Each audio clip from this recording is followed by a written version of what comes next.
save it from Coach and then open up for questions. Yeah, good morning, everybody. Yeah, a little chilly, nice and snowy. It's pretty, though. Had to shovel my driveway for the first time this morning. Made the mistake of showering before I shoveled and had to go re-shower after I shoveled because I was sweating my butt off. But it's pretty, and just happy to keep playing and moving forward, and a new week and a new opponent to prepare for, to get ready for Houston. But a good week and a bounce back last Saturday at UCF after that disappointing loss in Ames that I thought we kind of let slip out of our hands. So, but I like the response from our group. I like the second half response in particular in that third quarter. I thought we played pretty well, and Quinterly got going. Of course, got her 1,000th point, but we just needed her to take over a little bit, and she did that. And so then we got home, and now we regroup a little bit and get ready for Houston, who I'm somewhat familiar with. We've played them a couple times, and when I was at SFA, played them 2 years ago, and then the year before that as well. So got some familiarity with Houston and their roster. Yeah, so far we're in a pretty good spot, and just keep getting better if we can. I'm looking at Houston, and I don't know if I've ever seen this before. They have more seniors than you have available players. They do. I think they have 11, right? 11 seniors. Yeah, that's a crazy number. It is, and I mean they've got I think a couple 6-year kids. I want to say that have been there for quite a while. So, yeah, a lot of their roster we're familiar with. Recruited some of those kids way back in the day. Some have been at Houston for a while. Some have transferred in. But yeah, I don't remember their whole roster, but I did see something the other day on a graphic that they had 11 seniors or graduate players, and yeah, we don't have 11 available players. Blair, what is she doing that's good? And I know they've been playing well of late.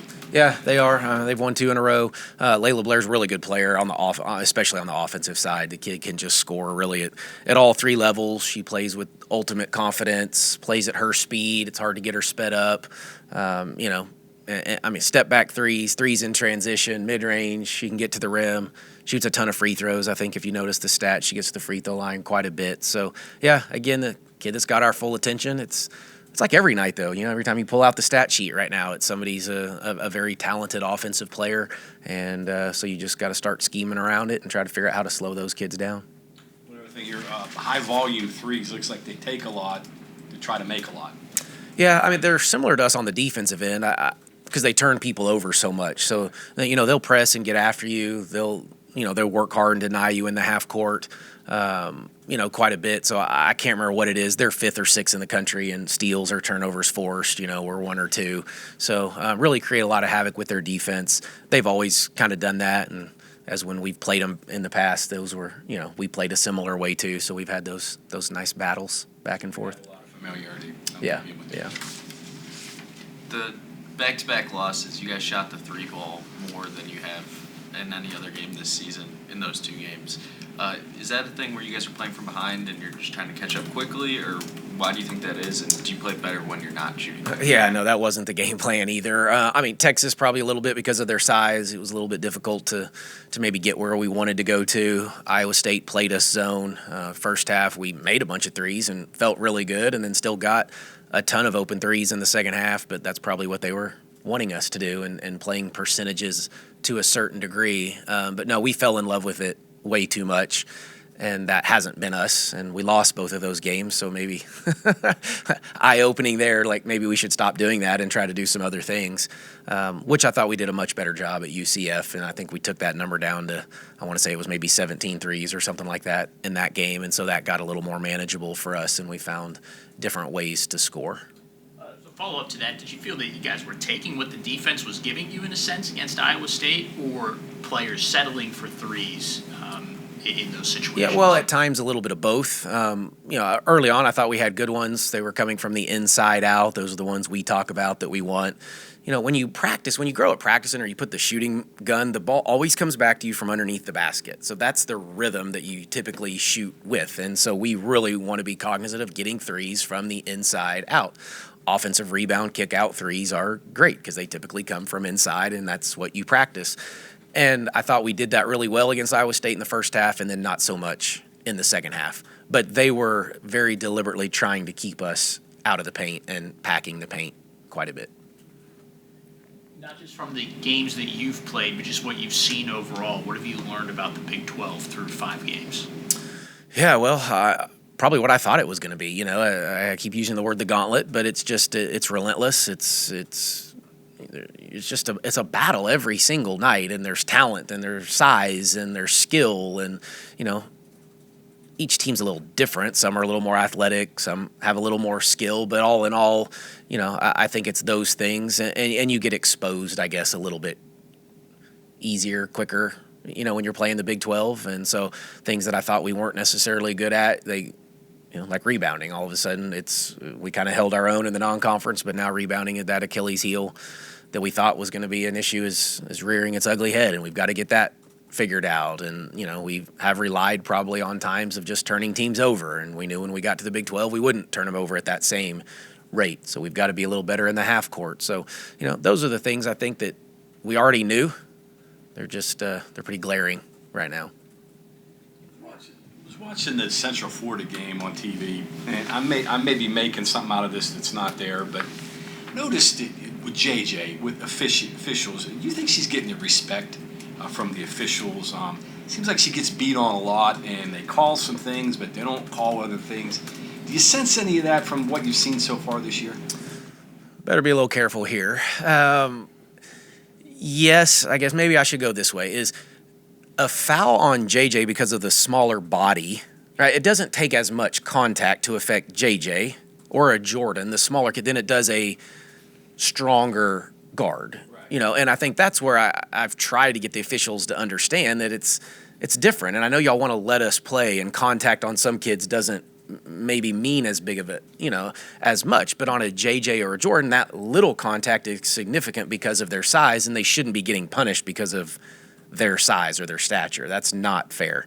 And so that's, I guess, kind of been my complaint. If I go politically correct here, that's what I would really like them to kind of focus on, is that a little bit of contact for her is actually quite a bit. And, and that's not fair to the kid. You can't punish her for her size.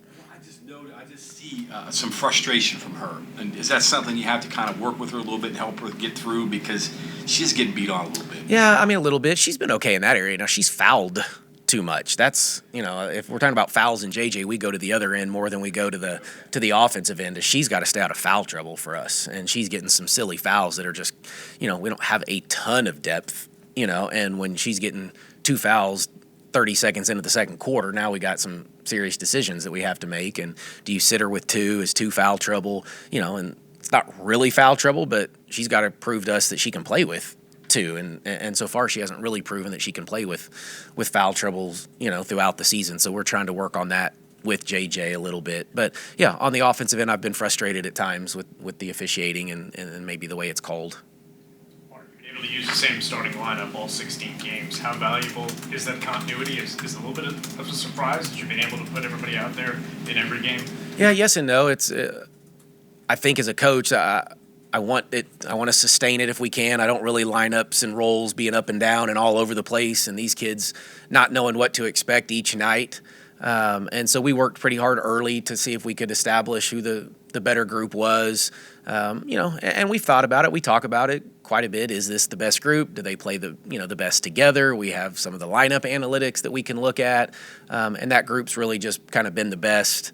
It's not a perfect from a rotation standpoint, but it's worked for us up to date. And at this point, until somebody either gets hurt, injury, or just starts playing really well, we'll probably keep rolling with it and let the roles kind of, they've been defined, so we'll just keep rolling with them.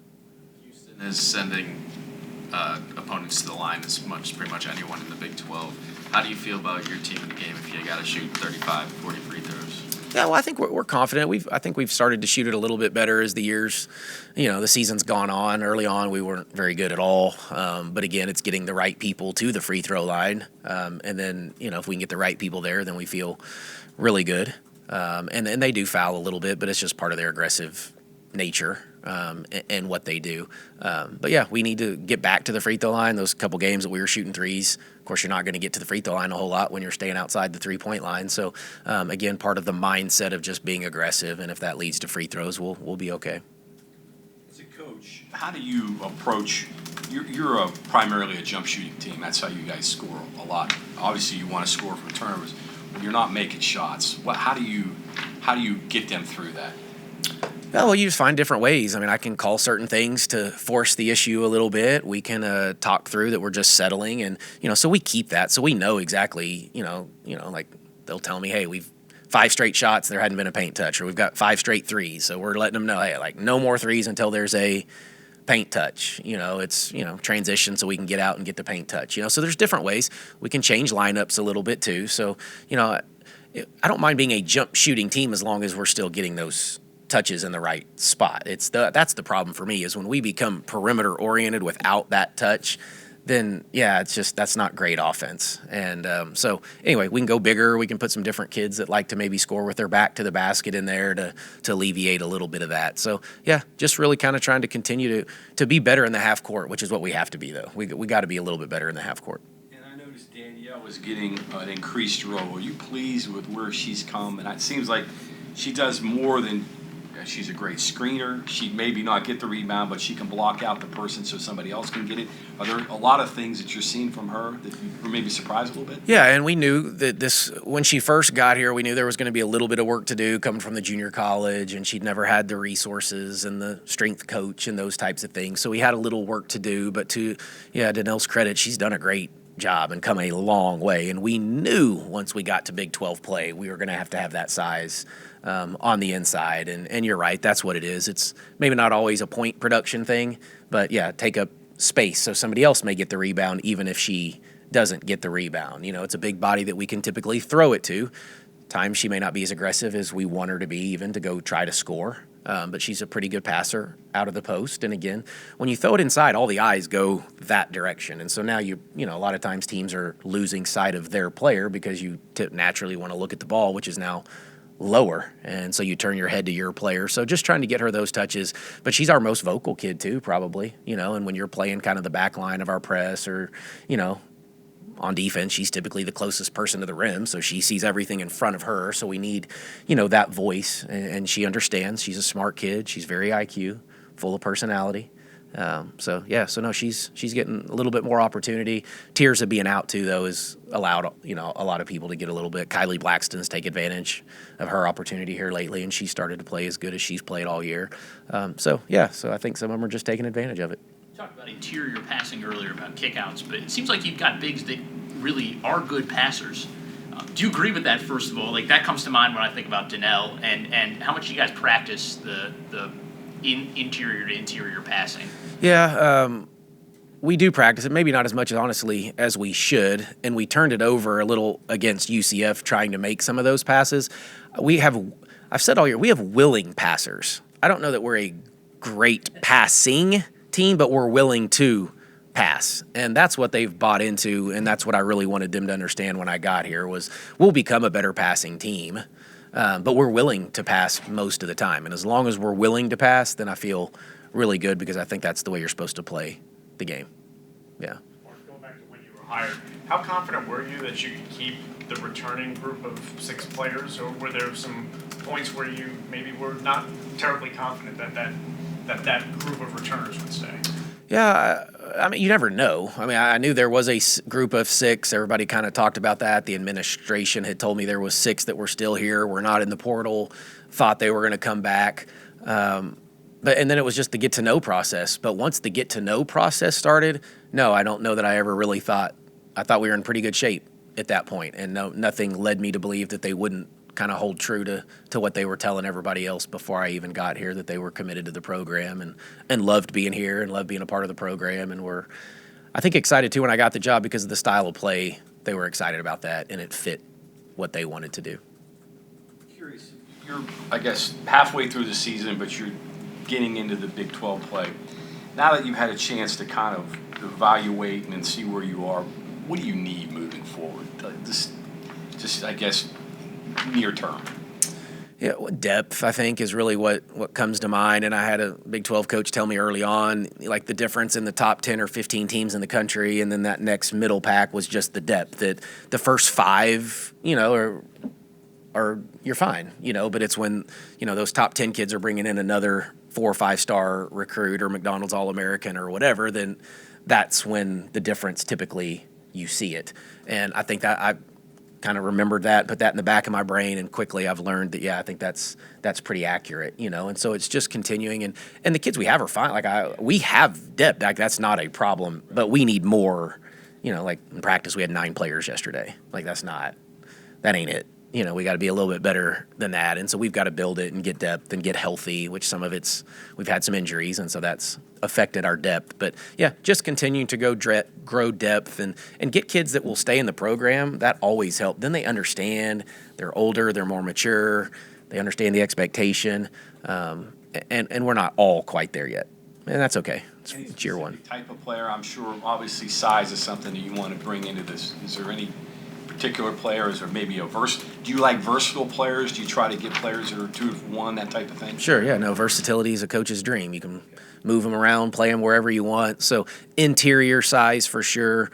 Some more length on the wing would be nice, but continue to be, I like above average athleticism for sure with above average skill. If you can find those two things and do it at all the positions, then now you become really, really hard to guard. And, so it sounds kind of funny, but if every kid can dribble, pass, and shoot, but seriously, like if you can dribble, pass, or shoot, like at all 5 positions, you're really hard to guard. And then really if you can score at 2 of the 3 levels, 3 and rim or mid-range, then now you've got something to really build off of. So when we really break it down, that's where we go, right? Above average length, above average athleticism, and then can you literally dribble, pass, and shoot? Most kids can't do all 3 of those, right? And then can you really score at 2 of the 3 levels? But I want a post player that can at least score at 2 of the 3 levels. If they could score at all 3 levels, then that's a 5-star big-time player, right? Some point guards only get to the rim and shoot at mid-range. Maybe they don't shoot the 3, right? And so really just trying to find kids that can score at multiple levels because you're hard to guard. I saw something, I think LaMarcus Aldridge maybe said this. He said he scored 20,000 points in the NBA with 3 moves. Mm-hmm. I mean, there's some value to what he's saying there, right? It's like, do what you can do, don't do what you can't do, right? Yeah, no, without a question. And I think if, he was a mid-range guy with a little bit of post game, but, post players that play back to basket, if you have one move and you can do it to both shoulders, you just created 2 moves. And you add one more move to it, well, now you just got 4 moves, right? And that's not asking a lot, but a lot of kids only go over one shoulder. Most righties want to go over their left shoulder, so they don't want to go over the right shoulder. But if you can play both, now the scout's harder. It's harder to figure out which direction, obviously, you're going to go. And then if you have a counter to that, it becomes really difficult. And that was 2 moves. You just did it to 2 shoulders, which became 4 all of a sudden. So, same thing with guards. A lot of kids, and especially the better athletes, when they grow up, if they're right-handed, they're so athletic, why do they never put the ball in their left hand? Even if you make me go left, I'm faster than you going still with my right hand. I'll still beat you to the rim with my right hand. Well, then they get to college and athleticism starts to match, and all of a sudden they can't go left, as well as they do right, or maybe it's the other way around. So, yeah, just it's that versatility that you asked about, and those are the things that we want to recruit to. But, dribble, pass, shoot, baby. If you can dribble, pass, shoot, I'm interested. Just to quickly clarify something, first time that you shoveled snow in Morgantown or in your life? Oh, no, in Morgantown. No, I lived in Montana for 4 years and Colorado for 7. So we've had plenty of those days. But this was the first time. Like, I had probably 3 or 4 inches in my driveway this morning. So, yeah, it was still coming down. That's the worst feeling, though, I think, when you're shoveling snow while it's still snowing. By the time I got done, it's like I needed to start, almost all my cool-looking lines and everything were all covered back up. It just didn't look nearly as cool as it did when I got started, but it's still pretty. And then I sent the message to my son to get his butt up later on, so I do. They weren't in school, so I let him sleep today, but I did send him the message this morning saying, hey, I think they have practice here coming up. I was like, make sure you get out there and shovel that driveway for your mom before she has to leave. So we'll see if he followed through or not. So, all right. Thanks, everybody. Appreciate it.